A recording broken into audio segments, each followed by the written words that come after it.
حضرت معاویہ رضی اللہ تعالیٰ عنہ کا زمانہ تھا، حضرت علی شہید ہو گئے تھے اور حسن مجتبی نے معاویہ کے ہاتھ پر بیعت کی تھی، بخاری شریف میں موجود ہے، اور معاویہ کی حکومت مسلم تھی۔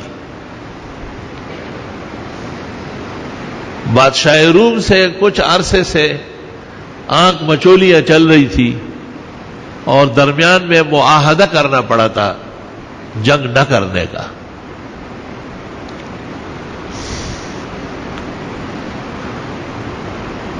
حضرت معاویہ رضی اللہ تعالیٰ عنہ دیکھتے رہے اور ان کے کمانڈر کہ رومی کہاں عہد و پیمان کی پابندی کرتے ہیں، مختلف حرکتیں کرتے تھے، مسلمانوں کو پریشان کرتے تھے۔ بس جس دن معاہدے کی تاریخ پوری ہوئی تو معاویہ نے فوج کو آرڈر دے دیا کہ کرو پیش قدمی۔ فتح پر فتح، شہر کے شہر فتح ہوتے گئے، کیونکہ کفار تو تیار ہی نہیں تھے، ان کے پاس کوئی خبر نہیں تھی۔ اور کہتے ہیں روم کے دارالخلافے تک چند میل باقی تھے اور سخت دوپہر کا وقت ہے، گرمی برس رہی ہے، تپش کی گھڑیاں ہیں، اور دور سے گھوڑے پر سوار ایک شخص آ رہا ہے اور وہ آواز لگاتا ہے وفاء لا غدر فی الاسلام۔ معاویہ کو پچھلی فوج نے کہا کہ کوئی آ رہا ہے اور کچھ کہہ رہا ہے، تو حضرت معاویہ نے حکم دے دیا کہ کچھ دیر کے لیے ٹھہر جاؤ، شاہ سوار کو آنے دو۔ جب وہ شاہ سوار پہنچا، گرمی کی وجہ سے اس نے اپنا چہرہ ڈھانکا تھا کپڑے میں، اور معاویہ سے کہا آپ کو یہ حدیث نہیں معلوم کہ جب معاہدہ پورا ہو جائے تو ان کو کہے کہ مزید ہم معاہدہ نہیں کرنا چاہتے، اگر یہ کہا نہیں آپ نے اور آپ نے اقدام کیا یہ بھی غدر ہے، غداری ہے۔ معاویہ رضی اللہ تعالیٰ عنہ ان کے سامنے چپ چاپ کھڑے تھے اور سر جھکائے ہوئے تھے۔ لوگوں نے پوچھا کہ یہ کون ہے، تو معاویہ رو پڑے۔ معاویہ نے کہا یہ عمر ابن عباسہ ہے،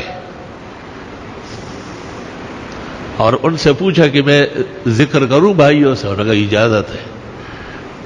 کہ یہ اس وقت کا مسلمان ہے کہ جب حضرت صلی اللہ علیہ وسلم سے ملنے آئے، آپ نے پوچھا من انت، آپ کون ہیں؟ آپ نے کہا انا النبی، میں خدا کا پیغمبر ہوں۔ تو اس نے پوچھا لأی شیء بعثت، کیوں نبی بھیجے گئے؟ آپ نے کہا لعبادت الرحمن وکثرت الاوثان، تاکہ لوگ ایک اللہ کی عبادت کریں اور بت پرستی چھوڑیں۔ تو اس نے تیسرا سوال کیا من معک علی ھذا الامر، کون کون ساتھ ہے؟ تو حضرت نے کہا حر و عبد، ایک آزاد آدمی ہے ابو بکر اور ایک غلام ہے زید بن حارثہ، بس دو۔ تو انہوں نے کہا کہ میں بھی ساتھ ہونا چاہتا ہوں۔ آپ نے ایسا اوپر دیکھا اور آپ نے کہا الیوم شدید، یہ زمانہ بہت سخت ہے، آپ مسافر آدمی دور سے آئے، ایسا نہ ہو کہ پیچھے ہٹ جائے، آپ تسلی سے واپس جائے۔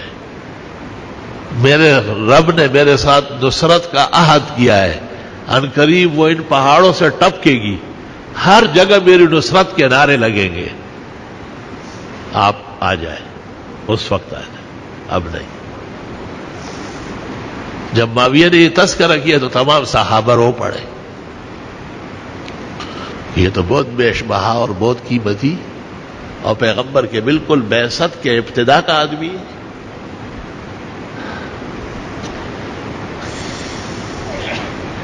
ایک روایت میں ہے کہ جب یہ دوبارہ آئے پھر نصرت الہی آ چکی تھی اور صحابہ کو آرام ہو گیا تھا اور تعارف خوب تھا، گلی کوچوں میں نصرت اور مدد الہی کی برسات تھی۔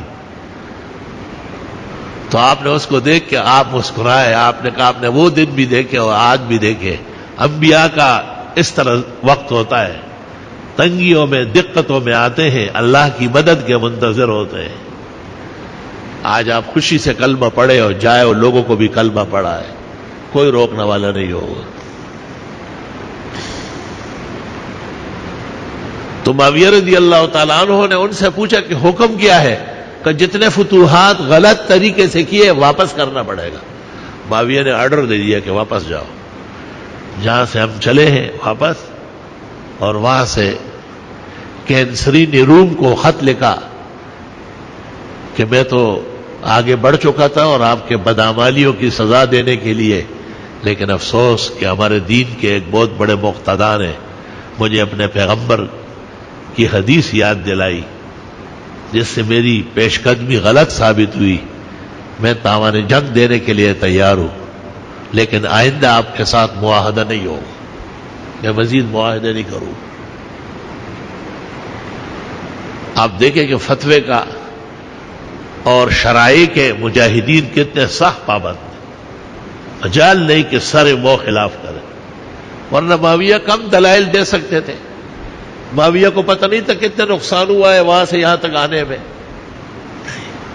ہیلے حوالے نہیں کرنے، سیدھے سیدھا راستہ اختیار کرنا ہے، تب جا کر کے ہمارا حصہ بنے گا، اسلام اپنے پیروں پہ کھڑا ہوگا. آج جو جگہ جگہ مسلمانوں کو مارا جا رہا ہے، ناحق ان کو گھروں سے نکالا جا رہا ہے، اس میں ہماری زیادتیوں کا دخل ہے.